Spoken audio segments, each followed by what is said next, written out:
درود پڑھ دیں محمد و آل محمد۔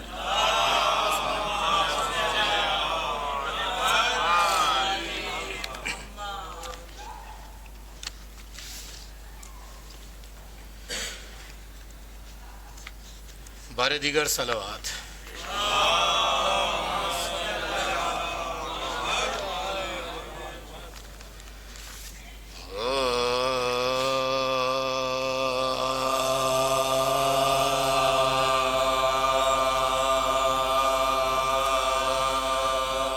یہ بزم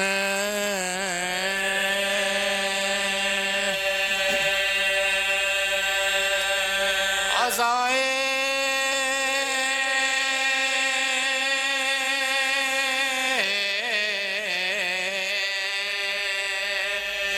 پسر زہرا ہے، یہ بزم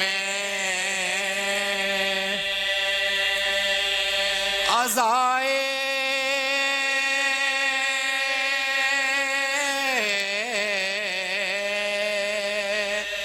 پسر زہرا ہے، بیٹھو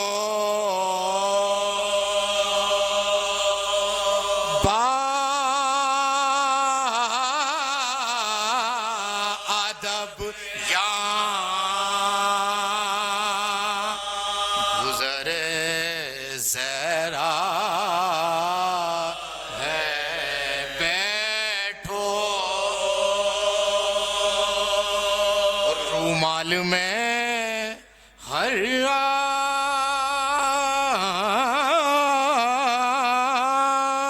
عشق جمع کرتی ہے، رومال میں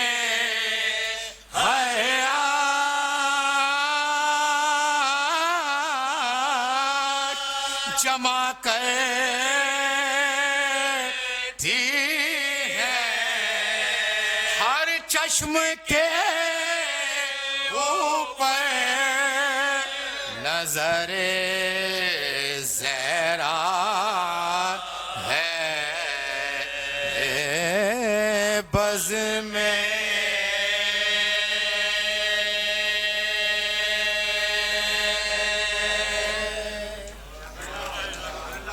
درود پڑھ دیجئے محمد و آل محمد۔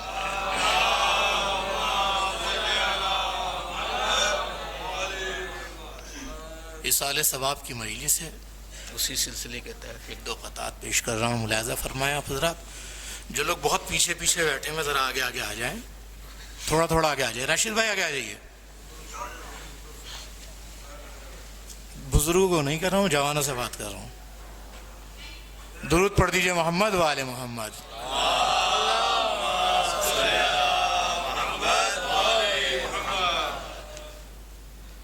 ایک مومن کی وقت آخر کیا خواہش ہے، شاعر نے 4 مصروں میں نظم کیا ہے، ملاحظہ فرمائیں۔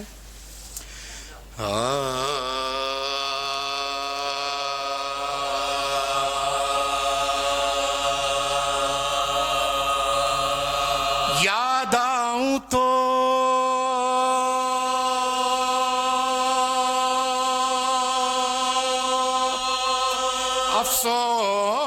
افسوس نہ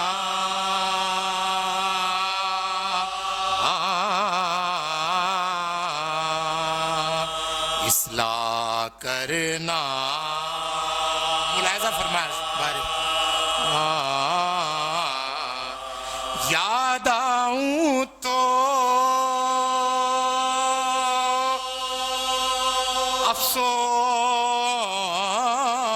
افسوس نہ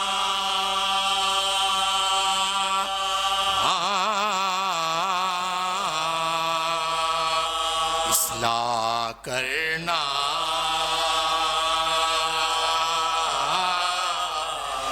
غم حضرت شبیر کا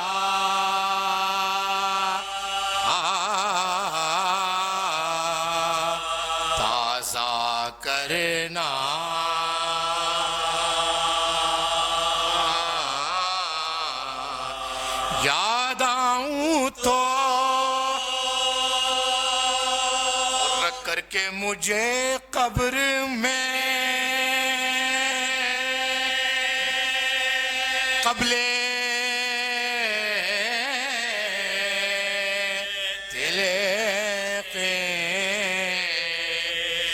کر کے مجھے قبر میں قبل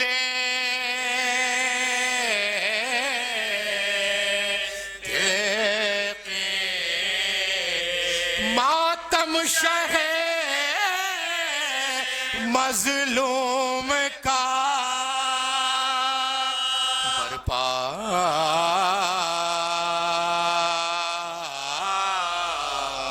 کرنا یاد آؤں تو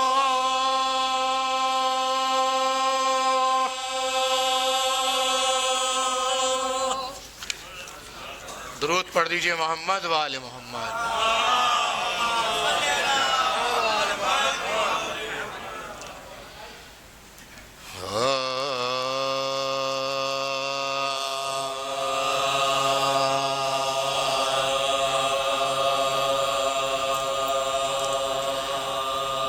زندگی کی راہ میں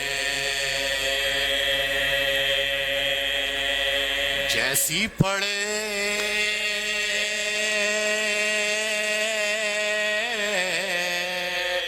سہتا ہوں میں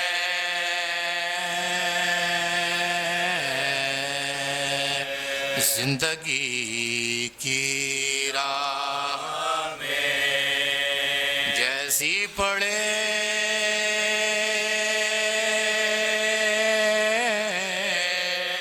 سہتا ہوں میں ایک تصور سے کبھی ہے دل مگاں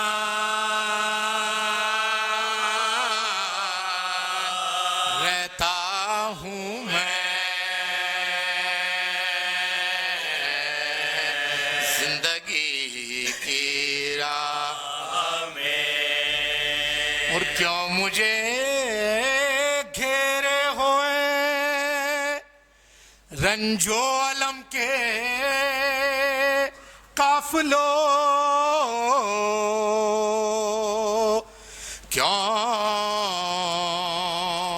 مجھے گھیرے ہوئے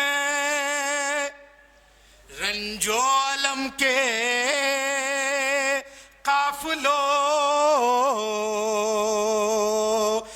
یا تو باز آ جاؤ ورنہ یا لے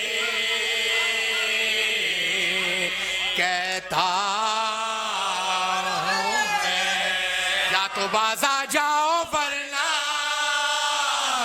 یا لے کہتا ہوں میں زندگی کی راہ میں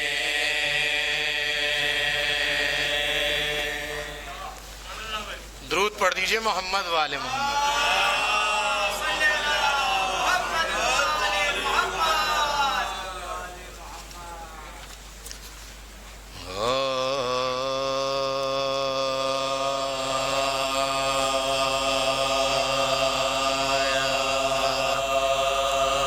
ایک سلام پیش خدمت ہے. شاعر اہل بیت معصوم امروی میرے ساتھ بیٹھے ہیں, انہی کا کہا ہوا کلام ہے.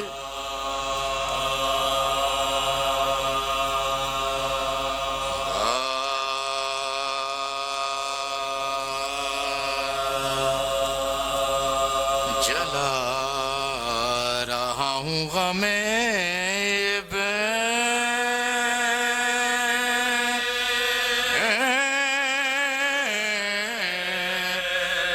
مرتضیٰ کا چراغ جلا رہا ہوں غمِ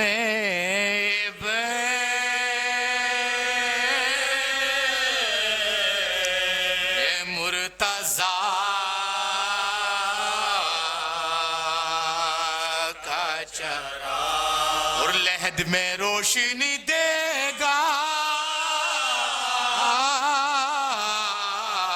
یہی ولا کا چراغ، عہد میں روشنی دے گا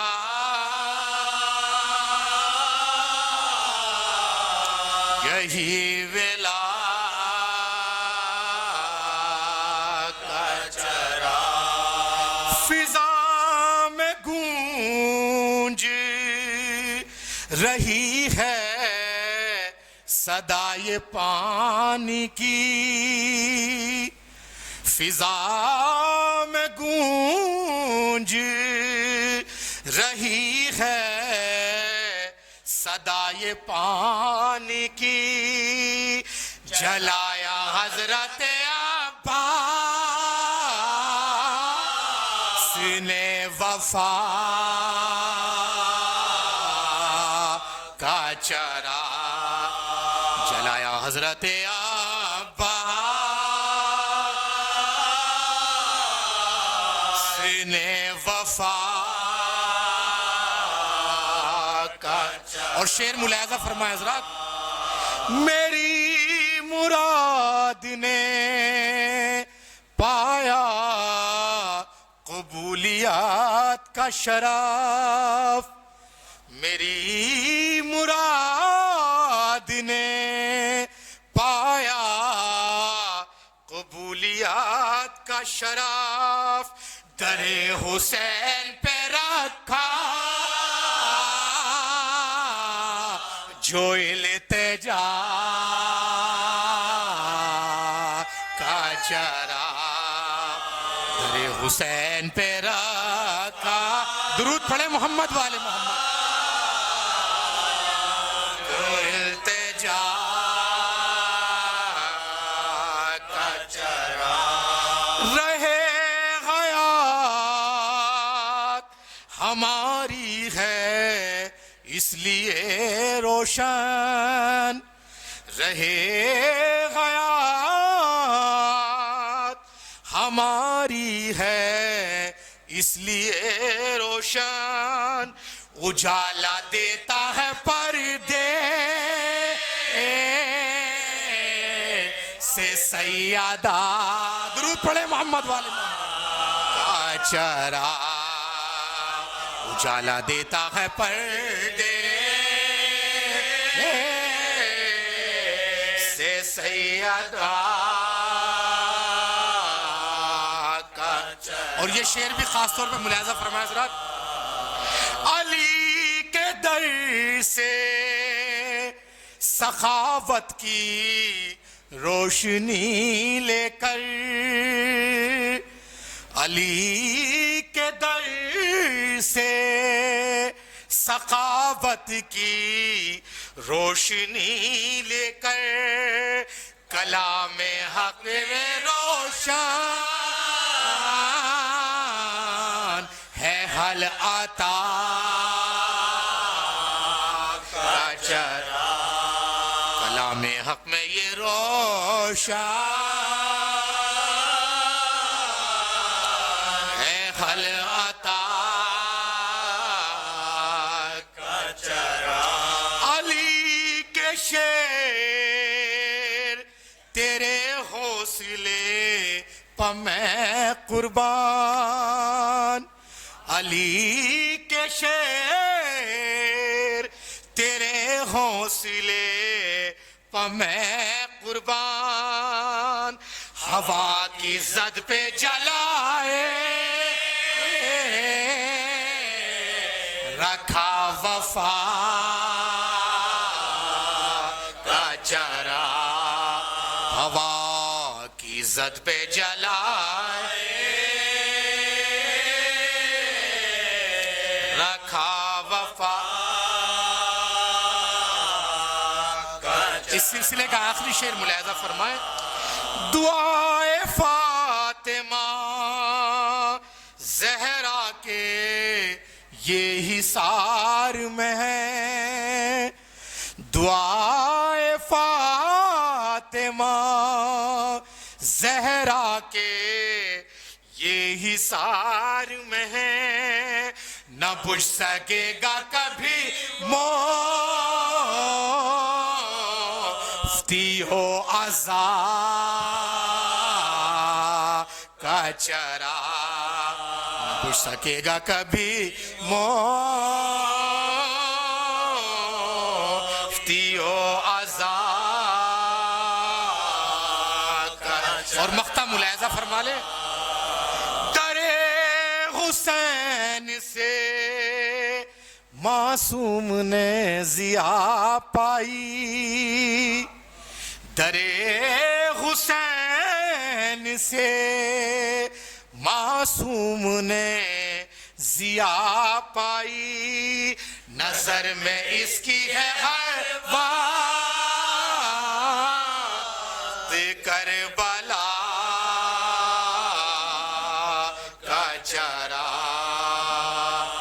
جلا رہا ہوں غم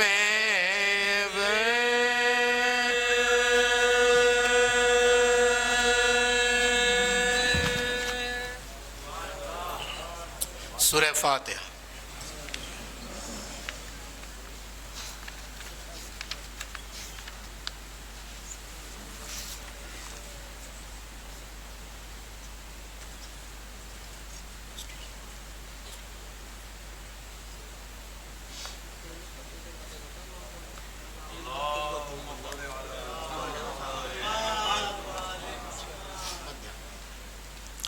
سورہ فاتحہ مرحوم صغیر حسین ابن مختار حسین پڑھ کر اصالہ ثواب کر دیں آپ حضرت.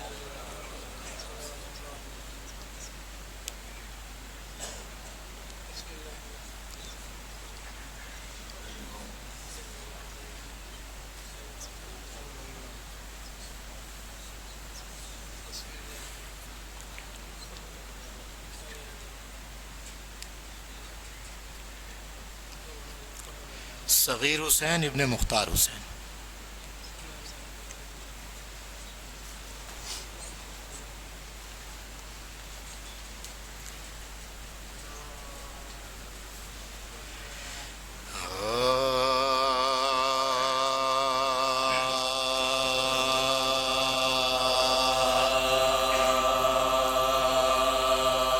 جب قصب یار ہوئے سرور ذیشان جب قصب یار ہوئے سرور ذیشان ہونے لگا چار طرف قتل کا سامان آواز چلی آتی تھی زینب کی یہ غیر بے کس میرے بھائی تیرا اللہ نگہبان بے کس میرے بھائی تیرا اللہ نگہبان تن چاک دل چور ہے اور پیاسوں کا غام ہے شبیر کی ایک جا پہ عجاب ظلم و ستم شبیر کی ایک جا پہ عجاب ظلم و ستم ہے کہتی تھی یہ رو کر ارے لوگوں کوئی آتی ہے کمائی میری اماں کی بچا زینب کا تڑپنا شے بے کس کو سنا کہہ دو بہن آخر ہوئی لاشا تو اٹھاؤ کہہ دو بہن آخر ہوئی لاشا تو اٹھاؤ بچ کر جو نکل آئیں گے خنجر کے تلے میں ہنس کے لپٹ جاؤں گی بھائی کے گلے میں ہنس کے لپٹ جاؤں گی بھائی کے گلے سے رو کے جو زینب نے کہا ہو کہ یوں بے اس وقت محمد پہ سرے حضرت عباس سہما ہوا دروازے سے مادر کے گیا ماں روتی تھی پہنے ہوئے رنڈ سالہ بس دیا ماں روتی تھی پہنے ہوئے رنڈ سالہ بس دیا دامن کو جھٹک کر کہا کیوں اشک روا ہے، بابا تو ہوئے قتل چچا جان کا، بابا تو ہوئے قتل چچا جان کہا ہے، وہ بولی چچا جان تیرے رن میں ہے واری، بولا کیوں منہ پیٹتی ہے بی بی اساری، کیا رن سے نہ پائے گی امو کی سواری، رو کر کہا مادر نے یہ تقدیر ہماری، رو کر کہا مادر نے یہ تقدیر ہماری، کیوں تیرا چچا مرنے پہ تیار نہ ہو، جب فوج نہ ہو اور علمدار نہ ہو، جب فوج نہ ہو اور علمدار نہ ہو، عباس کا ترکش وہی خیمے میں رکھا، تیر اس میں سے عباس کے فرزند نے کھینچا، اور پھاڑ لیا کرتے سے ایک دامن زیبا، دامن کو پھریرے کی طرح تیر میں باندھا، دامن کو پھریرے کی طرح تیر میں باندھا، مادر سے کہا تیر کو یوں کاندھے پہ دھار کے، اب ہم ہیں علمدار شہ جن و بشر، اب ہم ہیں علمدار شہ جن و بشر کے، مادر نے بلائیں لے کے کہا میں تیرے نادا، بابا کی تو میراث کا خوب آیا تمہیں دیا، عباس کے عہدے کا اٹھانا نہیں آسان، اگر تو ہے علمدار تو جا شہ پہ ہو قربان، اگر تو ہے علمدار تو جا شہ پہ ہو قربان، جب تیری سنانے کا قلق دل پہ سڑے گے، ہم تم کو علمدار اسی وقت، ہم تم کو علمدار اسی وقت کہیں گے، جب بے کس و بے یار ہوئے سرور ذیشان۔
فاتحہ۔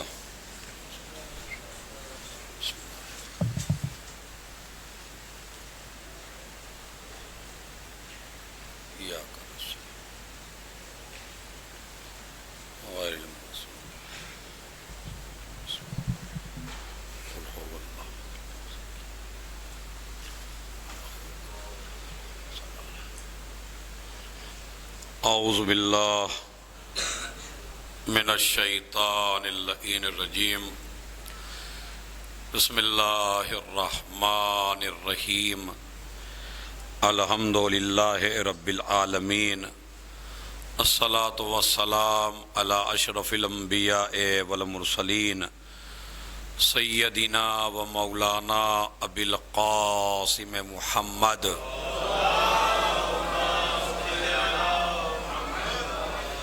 وعلى اہل بیتہ الطیبین الطاہرین المعصومین المظلومین ولعنۃ اللہ علی اعدائہم اجمعین من یومنا ھذا الی قیام یوم الدین اما بعد قال علی علیہ الصلاۃ والسلام الدنیا دار ممر لا دار مقر۔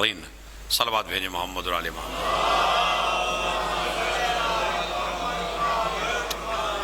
ایک مرتبہ سورہ ہم، 3 مرتبہ سورہ قل هو اللہ کی تلاوت فرما کر صغیر حسین ابن مختار حسین کی رکوع سال فرمایا۔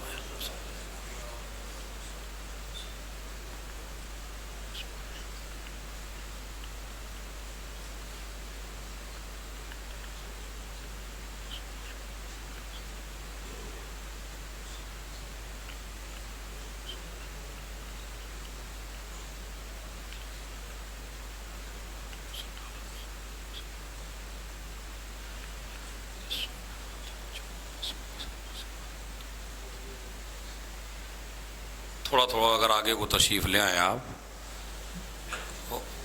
طلباء کرام سے گزارش ہے تھوڑا تھوڑا خود ہی آگے آ جائیں۔ طلباء کرام جو ہے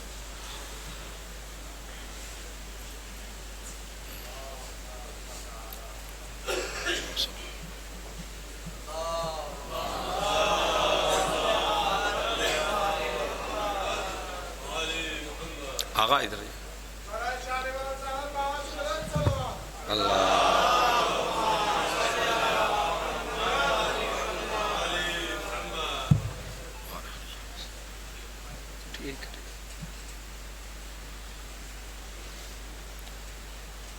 مولا کائنات نے نہج البلاغہ میں ارشاد فرمایا الدنیا دار ممر لا دار مقر۔ دنیا گزرگاہ ہے، منزل نہیں ہے۔ اور اس دنیا میں 2 طریقے کے افراد ہیں۔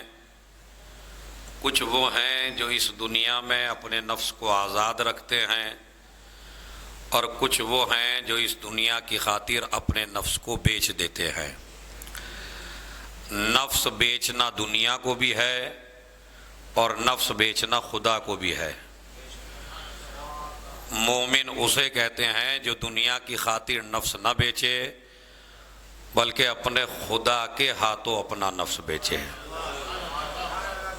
دنیا میں ہزاروں اور کروڑوں انسان ہیں کہ جنہوں نے اپنا نفس دنیا کو بیچ دیا ہے، مگر تاریخ اسلام میں ایک ہی نفس ایسا ہے کہ جس نے اللہ کے ہاتھوں اپنا نفس بیچا اور مرضی پروردگار کا مالک ہو گیا۔ اللہ اپنی مرضی ہر کسی کو نہیں دیتا، بلکہ اسی کو دیتا ہے کہ جو مرضی پانے کے، دیکھیے بڑا قیمتی جملہ ہے اگر علماء اس کی قدر کریں، کہ اللہ اپنی مرضی کا مالک اسی کو بناتا ہے کہ جو مرضی لینے کے بعد بھی اللہ ہی کی مرضی پہ چلے۔ سمجھ رہے؟ اگر کسی ایسے کو اپنی مرضی دے دی کہ جو اپنی ہی مرضی سے چلے تو پھر پتہ چلے گا کہ نظام بالکل خراب ہو جائے گا۔ اللہ نے اپنی مرضی ایسے نفس کے حوالے کی، ایسے انسان کے حوالے کی کہ پوری زندگی مرضی خریدنے کے بعد بھی وہ کبھی اپنی مرضی پہ نہیں چلا، ہمیشہ چلا تو پروردگار کی مرضی پہ چلا۔ کوئی بھی دنیا کا قدم اٹھا لیجئے، کوئی بھی دنیا کی تاریخ پڑھ لیجئے، اور اسی لیے اگر اپنی مرضی پہ چلتے تو دنیا میں جتنے بھی انسان ہیں جو اپنی مرضی پہ چلتے ہیں وہ اپنی کامیابی کا اعلان مرتے وقت نہیں کر سکتے، اس لیے کہ انہیں معلوم ہے کہ ہم سے کیا کیا غلطیاں ہوئی ہیں، کیا کیا خطائیں ہوئی ہیں، کیا کیا لغزشیں ہوئی ہیں۔ تو جو اپنی مرضی پہ مرتے وقت نہیں کرتا، پوری دنیا میں ایک ہی بندہ ایسا ہے کہ ادھر قاتل خوش ہے میں نے قتل کر دیا، اور امام خوش ہے فزت ورب دیکھیں کتنا عظیم لفظ ہے۔ ایک صلوات بھیجیں محمد علیہ محمد۔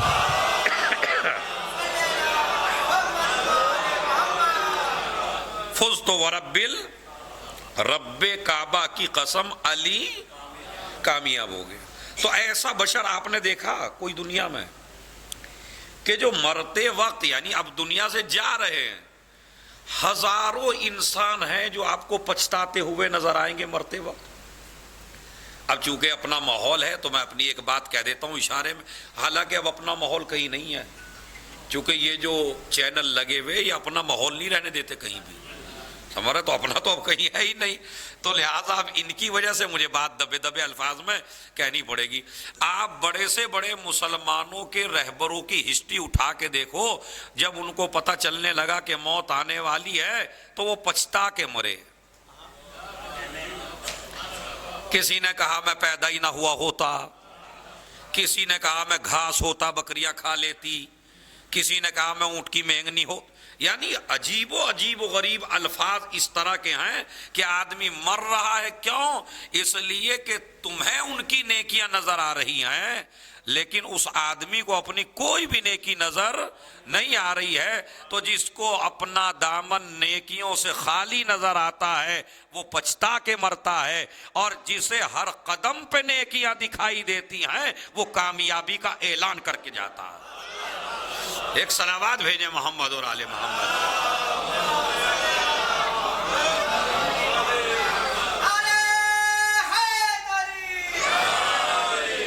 تو آپ بھی, میرے مولا نے ایک جگہ خود ارشاد فرمایا, اے لوگو تمہارے نفس کی قیمت بہت زیادہ ہے. خدا کی قسم سونے کے حروف سے لکھنے کے لائق ہے یہ جملہ میرے مولا کا. مولا علی فرماتے ہیں ہمارے لیے, اے لوگو تمہارے نفس کی قیمت بہت زیادہ ہے, اس کو جنت کے عوض تو بیچنا. ارے میں توجہ چاہتا ہوں, دنیا کی کوئی اور شے تمہارے نفس کی قیمت نہیں بن سکتی, اور جنت بھی اگر قیمت بن جائے تو یہ ادنا قیمت ہے تمہارے نفس کی. دیکھ رہے کتنی شان بڑھا دی میرے مولا نے. یعنی اگر اللہ کو نفس بیچو, اور اگر تم دنیا ہی کے لیے عیش و آرام کے لیے بیچنا چاہتے ہو تو پھر جنت کے لیے نفس بیچو نا, دنیا کے لیے نفس نہ بیچو. نفس بیچنا ہے تو بارگاہ خدا میں جنت کے لیے, حالانکہ یہ جنت بھی آپ کی قیمت نہیں ہے پوری. اسی لیے جس امام کی ولادت کی تاریخ ابھی 2 دن پہلے گزری ہے, امام حسن عسکری علیہ السلام, انوار معصومین, اور انہوں نے لکھا مناقب کے حوالے سے عجیب و غریب روایت پڑھی میں نے. خدا کی قسم آپ کو بھی احساس ہوگا کہ ایسی روایت آپ نے ہو سکتا ہے نہ سنی ہو. میرا مولا فرماتا کہ اے انسان مومن, عالم اور دانشور, یعنی ایک انسان اور انسانوں میں بھی وہ جو عالم ہو اور دانشور ہو, جس کو نالج ہو, جس کو تعلیم ہو.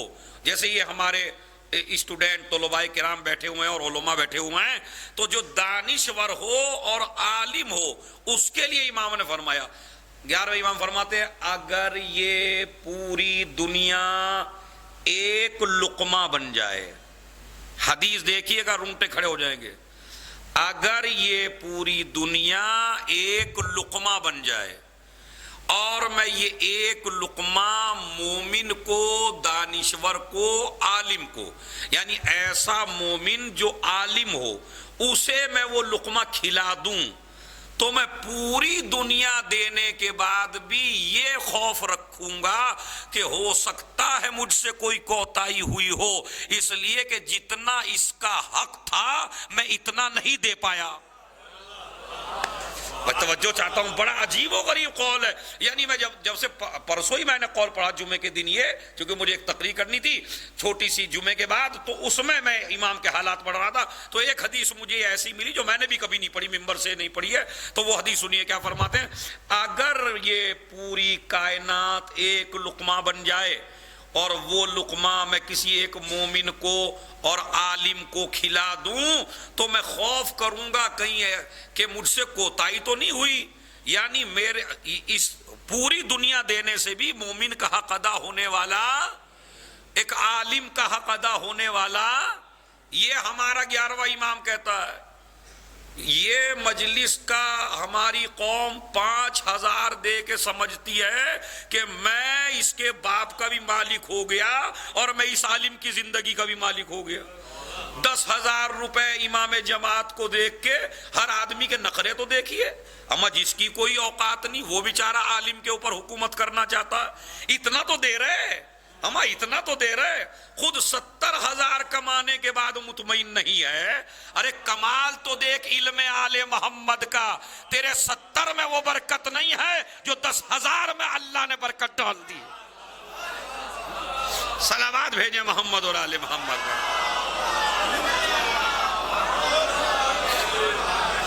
ایمانداری سے بتائیے ہے یہ مسئلہ ہی نہیں ہے. 10,000 ہی تو دیتے ہو خالی امام جمعہ کو, چلو کہیں 15, اگر آپ کہیں گے نہیں جناب 10 ہی نہیں ہے 15 بھی, تو 15 کیا ہے بھائی؟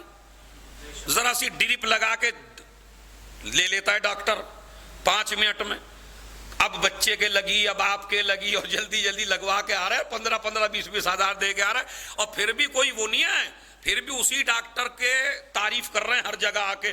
ارے میاں اتنا بہترین ڈاکٹر تھا, مجھے یہ ہو گیا تھا 2 دن میں اٹھا دیا. ارے میاں اتنا بہترین ڈاکٹر تھا. کمال کی بات ہے جس نے تمہارے جسم کا علاج کیا اسے پیسہ دینے کے بعد کبھی فکر نہ کی جس نے روح کو سنوارا ہو. اس میں ہم تو اتنا دے رہے ہیں. اچھا بڑے بڑے رئیس لوگ, وہ رئیس لوگ بھی یہ نہیں الگ سے کبھی 10,000 مولانا کے اکاؤنٹ میں ڈلوا دیں, وہ بھی وہی دیں گے 500. یہ اصل میں حیف ہے, چونکہ اس لیے کہ ہم نے عالم کی قیمت سمجھی نہیں ہے. 11ویں امام کیا کہتے ہیں, اگر میں ایک مومن کو عالم کو پوری کائنات بھی دے دوں تو بھی اس عالم کا حق ادا ہونے والا نہیں ہے. اور اس کے بعد پھر حدیث آگے بڑی, امام فرماتے ہیں اگر میں ایک فاسق کو, فاسق کا مطلب جو کھلم کھلا گناہ کرتا ہو, اگر میں ایک فاسق کو کچھ نہ دوں پوری دنیا میں سے, خالی پانی کی ایک گھونٹ پلا دوں, تو بھی میں یہ سمجھتا ہوں کہ میں نے اسراف کیا. کمال دیکھ رہے آپ, یعنی پوری دنیا عالم اور مومن کو دے کے دیکھ رہے ہیں اس کا حق ادا نہیں ہوا, اور ایک کسے, بے نمازی کھلم کھلا گناہ کرنے والا, جس کی معاشرے میں آج کل بڑی ہاؤ بگت ہوتی ہے, بڑی عزت ہوتی ہے. جو گناہگار ہوتے ہیں نا کھلم کھلا, تو ان کی بڑی تعریفیں کرتے ہیں آج کا سماج ہمارا. اور میاں وہ تو بڑا جسارت مند ہے. مثلا ایک ہی آپ میں سے ایسا ہو جائے کہ میں آیا, مجھے ہی لتاڑ دیا اس نے, پھر ایک دوسرا عالم آیا اسے ہی لتاڑ دیا, تو بجائے اس کے کہ اس کا حقہ پانی بند کرتی ہے قوم اس کو, ارے میاں یہ تو مولویوں سے بھی نہیں ڈرتا. ارے بھائی مولوی کی بات کیا کرتے ہو, یہ تو اللہ سے بھی نہیں ڈر رہا ہے. صلوات بھیج دے محمد اور آل محمد پر. مولوی کا مسئلہ کیا ہے, یہ تو اللہ سے بھی نہیں ڈر رہا ہے. اگر اسے اللہ کا خوف ہوتا, کچھ تو سوچتا بھائی, تو مومن کا, اب آپ سمجھے آپ کی قیمت کیا ہے. پوری دنیا بھی آپ کی قیمت نہیں ہے, تو مولا علی فرماتے ہیں جب یہ دنیا تیرے نفس کی قیمت نہیں ہے, پوری دنیا بھی تیرے نفس کی قیمت نہیں ہے, تو 1 لاکھ 10 لاکھ 15 لاکھ 20 لاکھ تیرے نفس کی قیمت کیسے ہو سکتی ہے. امام کہتا ہے پوری دنیا تیری قیمت نہیں ہے, تیری ادنا قیمت ہے جنت. اگر نفس کو بیچنا ہے تو جنت کے بدلے میں بیچ, دنیا کی نعمتوں کے بدلے میں اپنا نفس بیچنے کی ضرورت نہیں ہے. تو اس کے امام نے فرمایا اس کی کوئی قیمت بھی مومن کے نفس کی کوئی قیمت نہیں ہے. اسی لیے عزیزو یاد رکھیے, جو کوئی دوسرا انسان ہو, دوسری قوم کا ہو, آج کل تو بڑی بڑی حکومتیں بک رہی ہیں, بادشاہتیں بک رہی ہیں, سلطنتیں بک رہی ہیں. ایک شیعہ قوم کا امتیاز بس اتنا ہے ابھی تک کہ یہ اپنے نفس کو کبھی غداروں کے ہاتھ میں نہیں بیچتی. سمجھ رہے, اور اگر بک رہی ہے تو شیعہ نہیں ہے. یاد رکھیے, اگر بک رہا ہے تو شیعہ نہیں ہے. لیکن تیرے نفس کی قیمت اللہ نے بہت زیادہ لگائی ہے. الدنیا دار و ممرین, دنیا گزرگاہ ہے, منزل نہیں ہے. آپ کو مظفر نگر جانا ہے, راستے میں مودی نگر پڑے گا, تو اگر آپ مودی نگر ہی کو مظفر نگر سمجھنے لگے ہیں تو بتائیے آپ انصاف سے، بھائی آپ مودی نگر پہنچ کے سمجھنے لگے میں مظفر نگر آ گیا تو کیا ہوگا؟ جو ساری چیزیں جو مظفر نگر میں ملنے والی تھی وہ آپ کو ملنے والی نہیں ہے۔ اسی طرح دنیا ہے، دنیا گزرگاہ ہے، یہ منزل، اور تم کیا، یہ تو تمہارے باپ کی نہ ہو سکی، تمہارے دادا کی نہ ہو سکی، تمہارے پردادا کی نہ ہو سکی۔ ابھی میں مثال دیتا ہوں، ایک گھر ہے جس میں کبھی آپ کا دادا رہتا تھا، دادا بھی یہی سمجھتا تھا یہ میرا، پردادا بھی یہی سمجھتا تھا یہ میرا، اس کے بعد تمہارا باپ بھی یہی سمجھتا تھا میرا، گھر رہ گیا، نہ دادا رہا، نہ پردادا رہا، نہ دادے کا باپ رہا، تو اس کا مطلب ہے یہ زمین کسی کے ساتھ وفا کرنے والی۔ آج تم بھی کروڑوں کا خرید کے سوچ لو یہ میرا ہے، تو ہو سکتا ہے 40 سال رہو، 50 سال رہو، 100 سال رہو، جانا تو ہے نا چھوڑ کے۔ تو جب اسے چھوڑ کے تمہارا دادا بھی یہی سمجھتا تھا میں نہیں جاؤں گا، تمہارا پردادا بھی یہی سمجھتا تھا نہیں جاؤں گا، تو مولا علی اب کیا کہہ رہے ہیں، یہ گزرگاہ ہے، تم گزر جاؤ گے، اس سے راستہ وہیں رہ جائے گا، تم گزر جاؤ گے، یہ جگہ وہیں رہ جائے گی، مکان ہر، اچھا کیا پتا تمہارے دادا نے کس سے خریدا، ایک ایک گھر کے نہ جانے کتنے کتنے مالک ہوتے ہیں۔ اب آپ لگائیے جناب آدم کے زمانے سے، مطلب ایک جگہ آپ کے پاس ہے، کتنے لوگ مالک ہوئے ہوں گے اس کے، اور آپ دیکھ لیجئے رجسٹریوں سے پتہ چل جاتا آج کل کہ جب آپ گھر خریدنے جاتے ہیں دلی میں کوئی، تو رجسٹریاں آتی ہیں، اجی یہ اس سے پہلے اس کا تھا، جسے کہتے ہیں چین، یہ اس سے پہلے اس کا تھا، اور اس سے پہلے اس کا تھا، اور اس سے پہلے اس کا تھا۔ تو بھائی جو چین آپ سے پہلے ہے وہ چین آپ کے بعد بھی تو ممکن ہے۔ اب جب آگے چلے گی یہ چین، اب یہ تمہارا ہے، پھر تمہارے بیٹے کا ہے، حالات بیٹے کے خراب ہو گئے، اب اس نے بھی بیچ دیا۔ تو اس کا مطلب یہ ہے کہ زمین آپ کے ساتھ وفا کرنے والی، ہر آدمی سمجھتا ہے یہ میری ہے، مگر یہ کسی کی بھی نہیں ہے، مالک بدلتے رہتے ہیں، جگہ باقی رہ جاتی ہے۔ اب سمجھے علی نے دنیا کو کیوں طلاق دی؟ ارے میں توجہ چاہتا ہوں بھائی، ایک صلوات بھیجے محمد اور آل محمد پر۔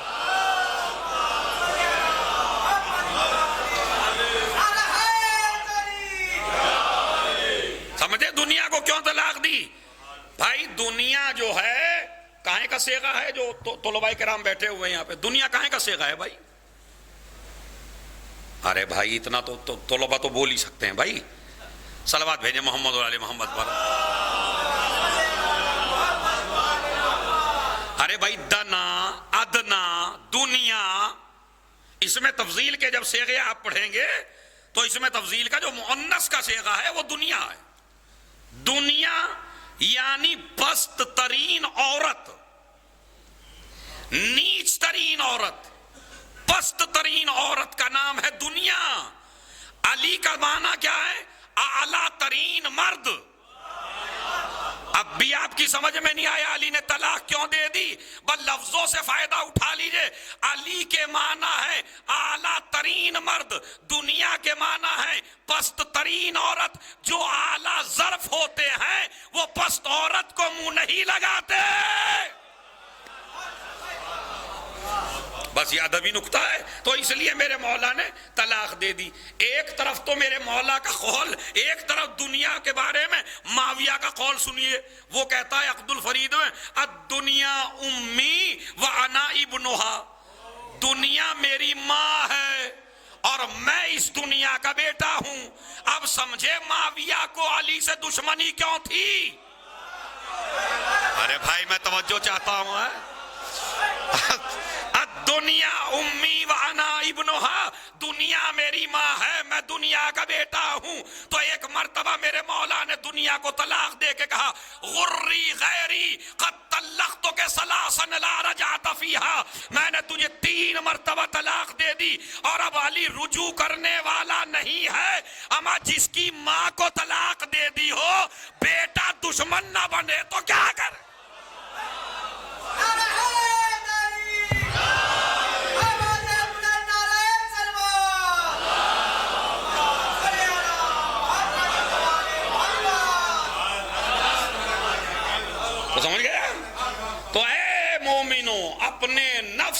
نہ بیچو. دوسری حدیث آپ کو سناتا ہوں. الدنیا سجن للمومن وجنت للکافر. دنیا مومن کے لیے قید خانہ ہے اور کافر کے لیے دنیا جنت ہے. اب جو اچھے حالات میں ہیں وہ اس حدیث کو سن کے پریشان ہو جاتے ہیں. قبلہ واقعاً پریشان ہو جاتے ہیں، اس لیے کہ حدیث میں آیا دنیا جو ہے وہ کس کے لیے ہے؟ مومن کے لیے قید خانہ ہے. اب مومن ایسا ہے جس کے 70 بنگلے دلی میں ہیں، مومن ایسا ہے جس کے کئی گاڑیاں ہیں، مومن ایسا ہے جس کا بزنس بڑا پھیلا ہوا ہے، مومن ایسا ہے جس کے ہزار نوکر ہیں. اور ادھر ہم نے حدیث پڑھ دی مجلس میں کہ دنیا جو ہے وہ مومن کے لیے قید خانہ ہے. اب وہ کہہ دے میں تو اتنے بڑے محل میں رہتا ہوں، اتنے نوکر رکھتا ہوں، اتنی گاڑیاں رکھتا ہوں، تو یا تو میں مومن نہیں ہوں. ہاں، جنت للکافر، دنیا کافر کے لیے جنت ہے. تو کہیں ایسا تو نہیں کہ میں کافر ہو گیا ہوں؟ نہیں، ایسا نہیں ہے. مومن ہی کے لیے تو اللہ نے دنیا کو پیدا کیا. میں علماء سے اور طلباء سے خصوص توجہ چاہتا ہوں.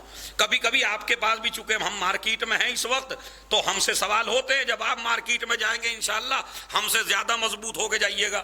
تو سوال ہوتے ہیں جناب میرے پاس دولت کے انبار لگے ہیں، میرے پاس جو ہے وہ پیسہ بھی ہے اور میرے پاس نوکر بھی ہے اور میں مومن بھی ہوں ماشاءاللہ، مولا کو مانتا ہوں، علی کی ولایت کو مانتا ہوں، نماز روزے کا پابند ہوں، حج و زیارات کر چکا ہوں، اور امام نے تو کہہ دیا مومن کے لیے قید خانہ ہے. میرے لیے تو دنیا بڑی اچھی ہے، ہر عیش ہے میرے پاس.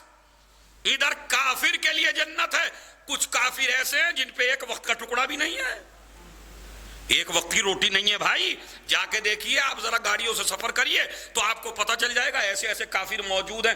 کیا سارے کافروں کا اقتصاد مضبوط ہے؟ پتہ نہیں کتنے کافر ایسے ہیں جن کو ایک وقت میں روٹی نہیں مل رہی. تو اس کا مطلب ہے حدیث کا مطلب کچھ اور ہے. میں توجہ چاہتا ہوں، صلوات اچھی سی پڑھیں تو میں سمجھاتا ہوں.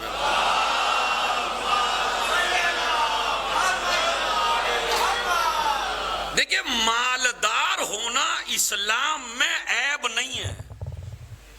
پیسے یہ تو پتہ نہیں کیا ہو گیا کچھ وائزوں کو کہ انہوں نے مال کی اتنی برائی کی کہ بیچارہ دولت مند دولت کما کے سمجھتا میں نے پتہ نہیں کون سا غلط کام کر لیا. وہ نہیں، ایسا نہیں ہے. مال اسلام میں بڑی اہمیت ہے، دولت کی اسلام میں بڑی اہمیت ہے.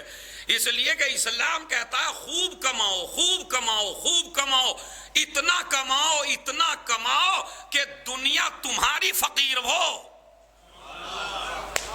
تم کسی کے فقیر نہ بنو. اسی لیے اسلام کہتا ہے زکوٰۃ دو، خمس دو، صدقہ دو، خیرات دو. لینے کا حکم کہیں نہیں ہے، ہر جگہ دینے کا حکم ہونا اس بات کی دلیل ہے کہ اسلام تمہارے اقتصاد کو مضبوط دیکھنا چاہتا ہے. میں کھل کے ہی کہوں، اللہ آپ کو غریب نہیں دیکھنا چاہتا، اللہ آپ کو فقیر نہیں دیکھنا چاہتا. اسلام سب سے زیادہ نفرت کرتا ہے جو بلا وجہ فقیر بن کے بیٹھا ہو. اب یار فقیر تو بنو ہی گے جب دلی میں رہو گے اور کام کے لیے نہ نکلو گے، تو تمہیں کون رئیس بنا دے گا پھر بھائی؟ صبح سے لے کے شام ہو گئی، اب ادھر دیکھ رہا ہے گھر میں ٹی وی پڑا چل رہا ہے، میچ چل رہا ہے ماشاءاللہ. اچھا جو میچ کھیل رہے انہیں بڑے بڑے انعام مل رہے، تجھے کیا مل رہا ہے یار؟ اب یہ بیچارہ کھیل دیکھ رہا 3-4 دن اب چلے گا میچ پتہ نہیں کتنا، تو یہ دیکھ رہا ہے، کام پہ ہی نہیں جا رہا. تو فقیری نہیں آئے گی تو کیا ہوگی بھائی؟ حالانکہ یہ جو میچ ہے یہ آپ کو بعد میں بھی مل جائے گا. وہ تازہ نہ ملے باسی تو ملے گا ہی، مطلب سیو ہوتا رہتا ہے وہ. تو اگر آپ اپنا کام کر کے بھی دیکھ لیں تو اسے دیکھ سکتے ہیں آپ. لیکن خیر میں میچ کا مخالف نہیں ہوں لیکن دیکھتا بھی نہیں ہوں. کبھی آپ سمجھیں کہ یہ بھی دیکھ رہے ہوں گے تو آپ دیکھیے، کوئی مسئلہ نہیں ہے، مگر کام ضائع کر کے نہیں. کام کریے، میچ بھی دیکھیے، کوئی ایسا مسئلہ نہیں ہے، مگر کام کریے. میں مثال دے رہا ہوں اس کی کہ گھر سے نکلنا نہیں چاہتا تو فقیر نہ بنے گا تو کیا کرے گا بھائی؟ کہا میں تو اچھا مثلا میں ہی ہوں اور میں اللہ پہ بھروسہ کر کے اپنے گھر پہ ہی بیٹھ جاؤں اور مجلس پڑھنے نہ آؤں. کہا نہیں مجھے تو اللہ پہ بھروسہ ہو گیا، آج سے میں نہیں جاؤں گا بالکل کہیں بھی، مجھے تو اللہ پہ بھروسہ ہے۔ جاب کرنے والے سوچ رہے مجھے اللہ پہ بھروسہ ہے، میں نہیں جاؤں گا جاب کرنے کے لیے۔ کسان یہی سمجھ لے میں نہیں جاؤں گا بیج ڈالنے کے لیے، مجھے اللہ پہ بھروسہ ہے۔ تو یہ اللہ پہ بھروسے کے معنی یہ نہیں ہے، اللہ پہ بھروسے کے معنی ہے کہ تو کوشش کر پھر اللہ پہ بھروسہ کر۔ ہم نے غلط معنی سمجھے ہیں ہر چیز کے۔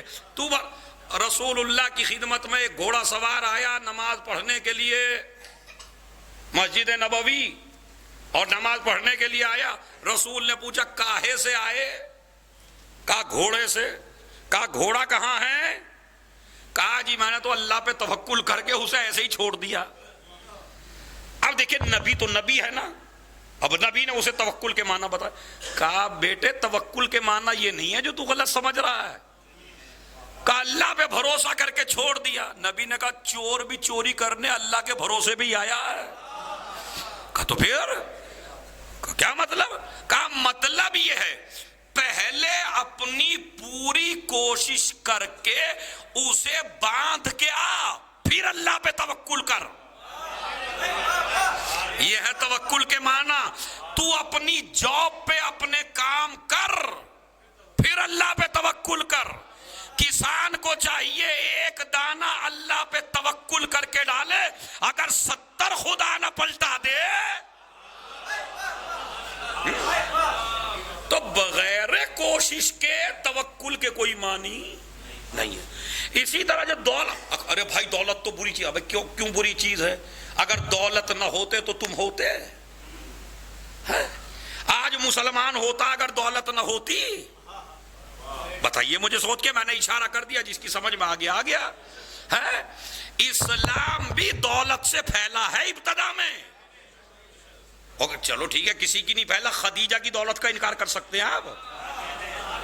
تو اسلام کہیں سے پھیلا ہے؟ خدیجہ کی دولت سے پھیلا ہے، رسول کی کوشش سے پھیلا ہے، خدیجہ کی دولت سے پھیلا ہے، علی کی جنگ سے، علی کے اخلاق سے، علی کی تلوار سے، علی کے سجدوں سے، علی کی زندگی سے اسلام پھیلا ہے۔ مگر یہ نہیں کہہ سکتے آپ دولت کا نہیں، دولت کی کیوں نہیں ضرورت ہے بھائی؟ مسجدیں کہیں سے بنیں گی؟ بتاؤ آپ کہیں سے بناؤ گے مسجدیں؟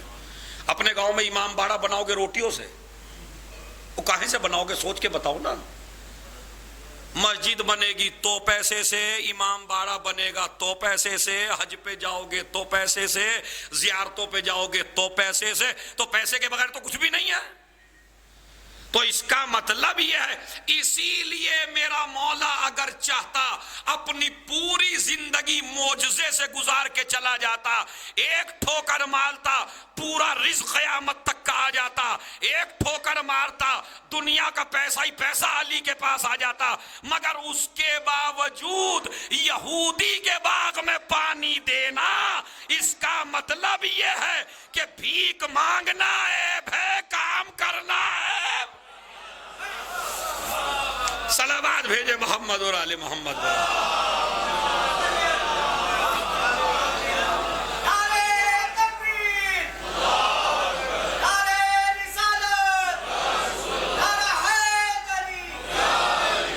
آپ سمجھ رہے ہیں؟ تو اس کا مطلب آپ اس کو سوچ لیجئے اور اس کو سمجھ لیجئے، مسئلہ یہ نہیں ہے جس طرح آپ سمجھ رہے ہیں۔ ایک صلوات بھیجے محمد اور آل محمد پر۔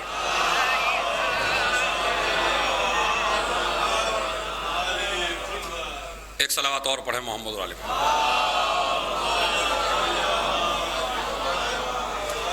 تو آپ نے سمجھا اس کا مطلب؟ اب یہ پھر وہی بات آ گئی کہ بھائی دولت، تو حدیث کا مطلب کیا ہے؟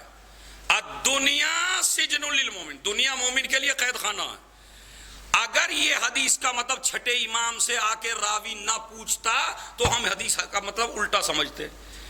کہا مولا ایک مومن ہے جس کے پاس بڑا اچھا اقتصاد ہے، بڑی اچھی دولت ہے، بڑا اچھا پیسہ ہے، آپ کہہ رہے دنیا مومن کے لیے قید خانہ ہے، اور ایک کافر ہے بیچارے کھانے کے لیے اس کے پاس کچھ بھی نہیں ہے، تنگ ہے، قید میں ہے، جیل میں ہے، مصیبت میں ہے، آپ اس کے لیے کہہ رہے ہیں جنت ہے۔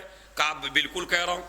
جب یہ مومن چاہے جتنی بھی دولت ہو اس مومن کے پاس، جب یہ مومن بارگاہ خدا میں جا کے نعمت خدا کو دیکھے گا اور جنت کی نعمتوں کو دیکھے گا تو اسے دنیا کا عیش و آرام قید لگے گا. توجہ چاہتا ہوں میں، یعنی دنیا کا عیش، دنیا کے بنگلے، دنیا کا آرام اسے وہاں جا کے لگے گا، چونکہ اللہ کی نعمت کے مقابلے میں دنیا کی کوئی حیثیت. تو جب اپنا مقام دیکھے گا، مثلا یہاں چاہے جتنا رئیس ہو آرڈر کر کے منگانا تو پڑے گا نا تلا ہوا مرغا، ایسے ہی تو نہیں آنے والا. مگر ادھر روایت کیا کہتی ہے، ادھر مومن نے کسی پرندے کو دیکھا، دل میں ارادہ کیا بھن کے میرے پاس آ جائے تو فوراً اس کے بعد بھن کے گر جائے گا. اب دیکھا اپنے اختیار، جو اختیار آپ کو اللہ جنت میں دے گا، پھر آپ کو مقام علی سمجھ میں آئے گا کہ جب مومن کی اتنی قیمت ہے تو جسے نبی نے امیر المومنین کہا ہو اس کی کیا قیمت ہوگی. تو اس کا مطلب ہے دنیا میں چاہے جتنی راحت ہو، مگر جب آخرت کی راحت آپ دیکھو گے تو آپ کو لگے گا جیسے میں قید میں تھا.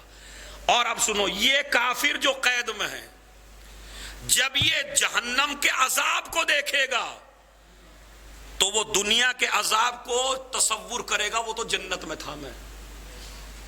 اب سمجھے حدیث کا مطلب کیا ہے؟ دولت کمانا، دولت پانا، دولت کے بغیر کچھ ہونے والا بھائی. حلال کماؤ، اسلام یہ کہتا ہے چاہے جتنا کماؤ. حلال اولاد کو کھلاؤ چاہے جتنا کھلاؤ، کوئی قید نہیں ہے. اگر ایک مومن کی شان 70 گاڑیاں رکھنے کی ہے تو اسلام کہتا ہے 70 گاڑیاں رکھ. نہیں ہے. مجھے بتائیے، میں آپ کو بالکل چھوٹی سی بات بتاتا ہوں، دنیا کس نے پیدا کی ہے؟ نہیں آرام سے بتائیے، 2 اور 2 4 کی طرح. اللہ دنیا نے بنائی ہے. مومن کس نے بنایا ہے؟ یہ انسان کس نے پیدا کیا؟ اللہ نے. سب سے اعلیٰ کوالٹی کون سی ہے اللہ کے بندوں کی؟ جو مومن ہو. تو دنیا پہ حق کس کا بننا چاہیے؟ بس سوچنے کی بات ہے بھائی. اگر آپ اپنی پراپرٹی اپنے نیک بیٹے کو چاہتے ہیں یہ بن جائے تو اللہ کیا چاہے گا؟ دنیا میری، مومن میرا. تو حق کس کا ہے؟ مومن کا. تو اس کا مطلب ہے اگر دنیا کو مومن استعمال نہ کرے تو کون کرے گا بھائی؟ مومن کا حق ہے یہ. زمین فقر کرتی ہے جب کوئی مومن زمین پہ چلتا ہے. مومن بن کے تو دیکھیے آپ. بازی تو بس میں بات کو اپنی سمیٹتا ہوں. اور دنیا سجن للمومن. اس کے بعد آئیے تیسری حدیث، اور اس کے بعد احمد تمام صلوات بھیجے محمد اور آل محمد پر.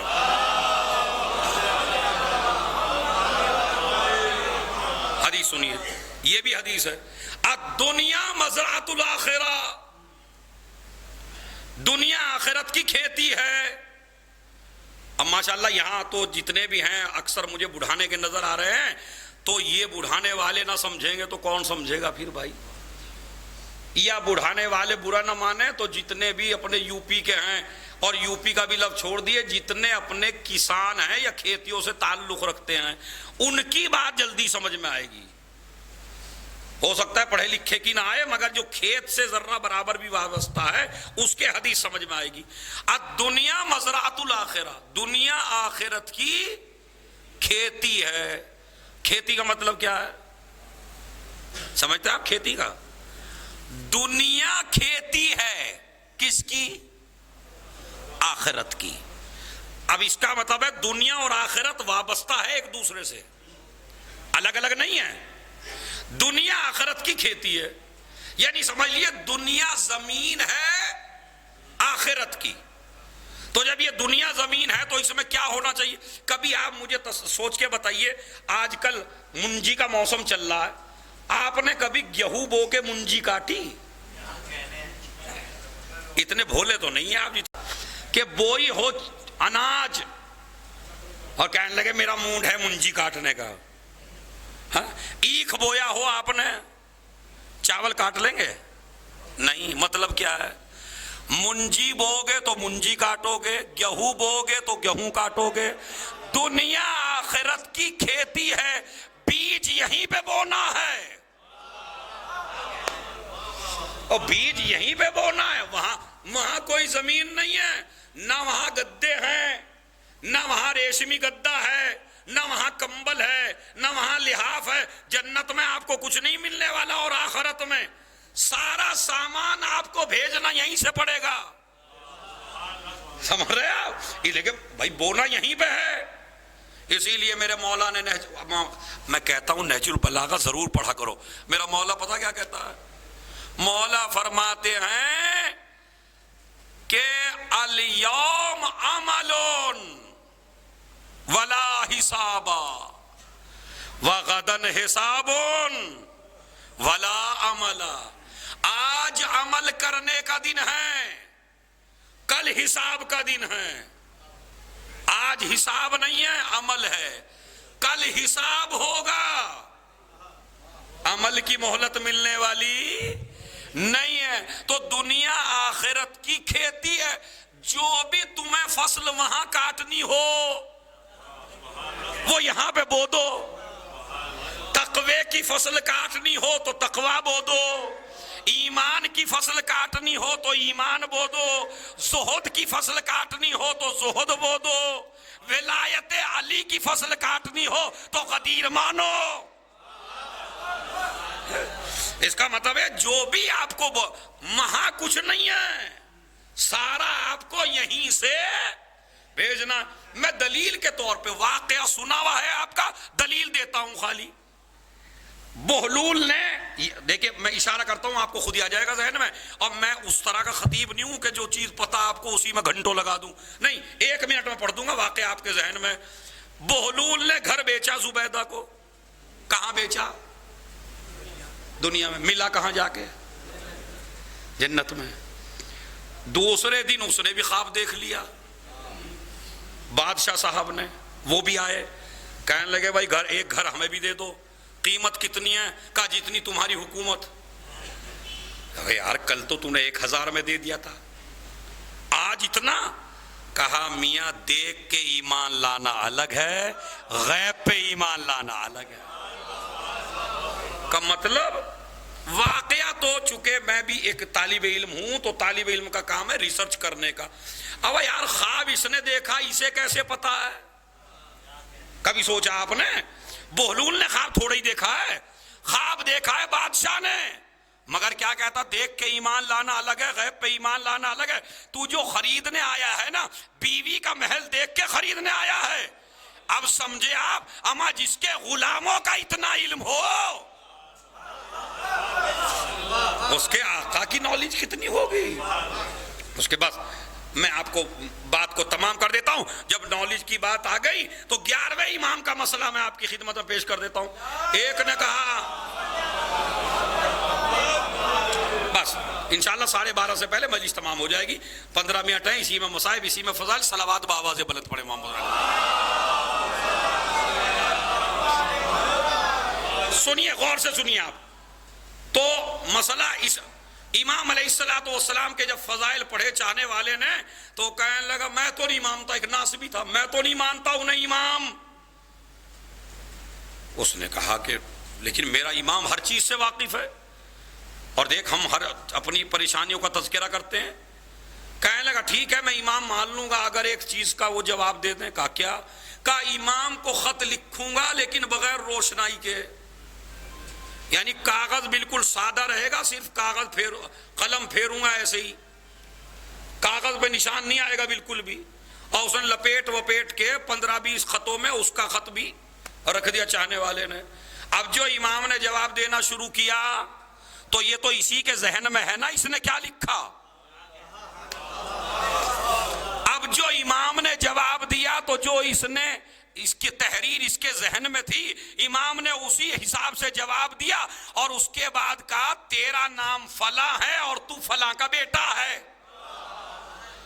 جیسے ہی خط آیا، ارے میں نے تو لکھا بھی نہیں تھا، جواب بھی بالکل وہی ہے، اور میں کبھی ملا نہیں ہوں، مجھے بھی جانتے ہیں اور میرے باپ کو بھی جانتے ہیں.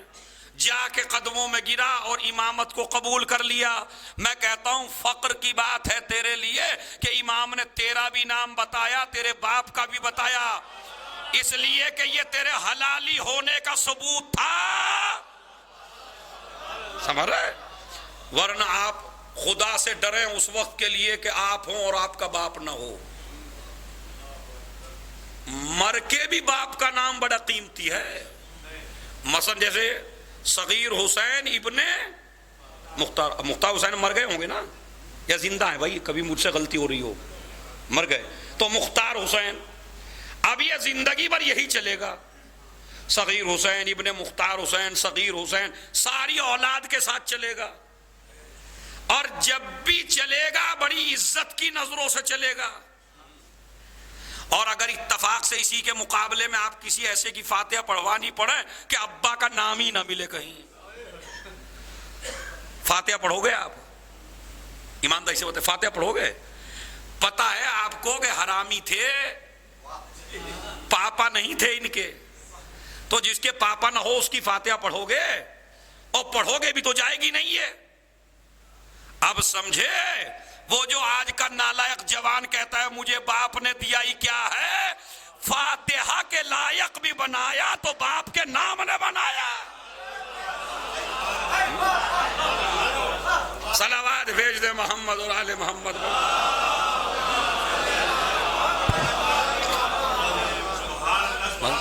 فاتحہ کے بھی لائق اگر بنے ہو تو باپ کے نام سے بنے ہو.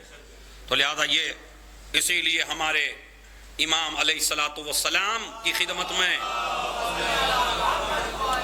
ایک شخص آیا, بس بات کو تمام کرتا ہوں میں, 10 منٹ رہ گیا ہے. امام کی خدمت میں ایک شخص آیا اور آ کے کہنے لگا مولا میرا ان ابی ماتا, میرا باپ مر گیا ہے. رو رہا ہے بیچارہ باپ کی وجہ سے, لیکن مولا زیادہ اور اس لیے رو رہا ہوں کہ میرے باپ کے پاس دولت تھی, پیسہ تھا, لیکن وہ بغیر بتائے ہوئے مر گیا. اب میں فقیر ہوں. ایسے پتہ نہیں کتنے باپ ہیں جو بغیر بتائے مر جاتے ہیں, اس لیے کہ انہیں لگتا ہی نہیں کہ ہم مریں گے بھی. واقعی میں ہمیشہ اولاد کی کلاس لیتا ہوں, کبھی دل چاہتا ہے باپ کی بھی کلاس لوں. باپ چاہتا ہی یوں سوچتا ہے کہ آپ میں مروں گا نہیں. اب تو ایسے بھی باپ ہوگا یہ سوچ رہے کہ اولاد ہی مر جائے میرے سامنے تاکہ میرا اقتدار مضبوط. ارے یار کیسی باتیں کرتے ہو بھائی, ہیں باپ بتا اپنی زندگی میں اپنی اولاد کے راستے طے کر کے جاؤ تاکہ یہ اختلاف سے بچے. اب ایسے ہی وہ باپ تھا, مر گیا, بس نہیں بتایا اولاد بیٹے کو کہاں ہے پیسہ کہاں نہیں ہے, نہیں بتا, مر گیا. مولا کروں تو کیا کروں. اب اچھا ایمانداری سے بتائیے, سوچ کے جو بغیر لکھی ہوئی تحریر پڑھ لے اسے پتا نہیں ہے کہ کہاں ہے خزانہ, سوچ کے بتائیے گا. ہے بھائی امام حسن عسکری کو پتا ہے یا نہیں خزانہ کہاں ہے؟ تو کہہ دیتے کہ فلا بیٹے اس میں کیا پریشان ہونے کی بات ہے, تم امام کے پاس آئے ہو, فلا جگہ خزانہ ہے جا کے نکال لو.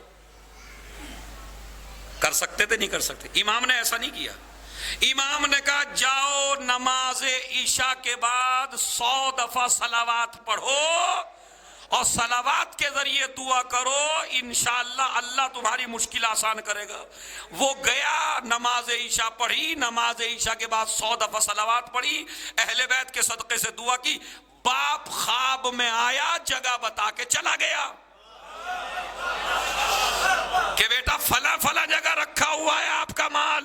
میں آپ سے کہتا ہوں پتا تھا امام حسن عسکری کو کہ کہاں پر ہے, اگر جگہ کا نام بتا دیتے تو اس کی تو مشکل آسان ہو جاتی, مگر قیامت تک جو لوگ پریشان رہتے ان کی مشکلیں کیسے آسان ہوتی.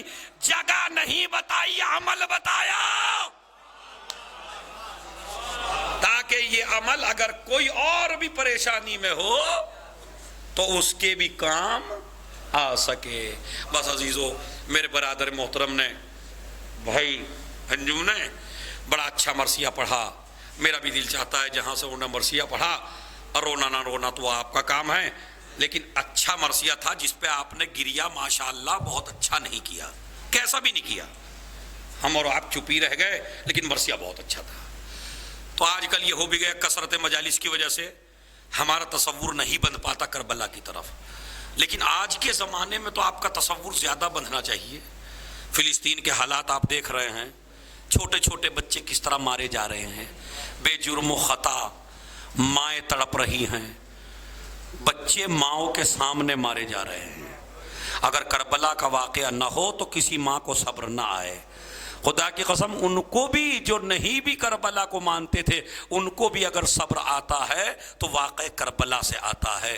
عزیزوں میں تو ایک ہی جملے میں مصائب کو تمام کر دیتا ہوں، اور وہ یہ ہے کہ فلسطین کے مظلوم بہت بڑے مظلوم ہیں، لیکن جب لوگوں کو موقع مل رہا ہے غسل بھی دے رہے ہیں، کفن بھی دے رہے ہیں، جنازے بھی اٹھا رہے ہیں، مگر ہائے کربلا، حسین پیاسے قتل کر دیے گئے، کوئی جنازہ اٹھانے والا نہیں ہے، اور ایک 4 برس کی بچی ہے جو اپنے بابا کے لیے تڑپ رہی ہے، اپنے بابا کے لیے رو رہی ہے، اور اگر باپ کے جسم سے لپٹتی ہے تو شمر تازیانے لے کے آتا ہے، سکینہ کے تازیانے لگائے جاتے ہیں، بھوکے پیاسے لوگ مر رہے ہیں، مگر حسین کتنے پیاسے تھے اس کا اندازہ آپ کریے۔ جب یہ ذوالجناح خیموں میں پہنچا تو سکینہ نے کہا یہ تو سمجھ گئی میرا بابا مارا گیا، یہ سمجھ گئی میں یتیم ہو گئی، لیکن میرے سوال کا ایک جواب دے دے۔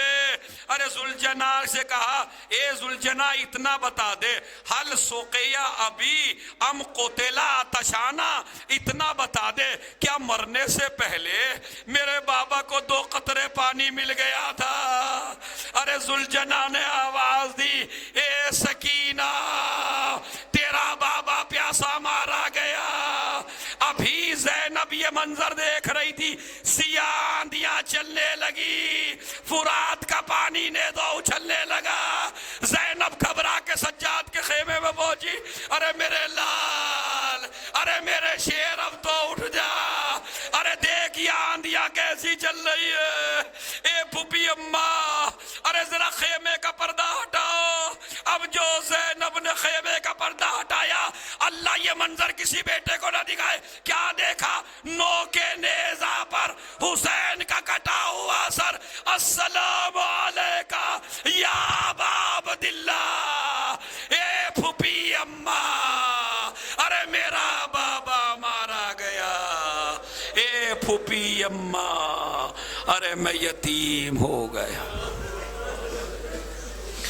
سَيَعْلَمُ الَّذِينَ ظَلَمُوا أَيَّ مُنْقَلَبٍ يَنْقَلِبُونَ اللهم اغفر للمؤمنين والمؤمنات والمسلمين والمسلمات الأحياء منهم والأموات تابع بيننا وبينهم بالخيرات إنك مجيب الدعوات إنك على كل شيء قدير۔ ایک مرتبہ سورہ حمد، 3 مرتبہ سورہ قل هو اللہ کی تلاوت فرما کر صغیر حسین ابن مختار حسین کی روح کو احسان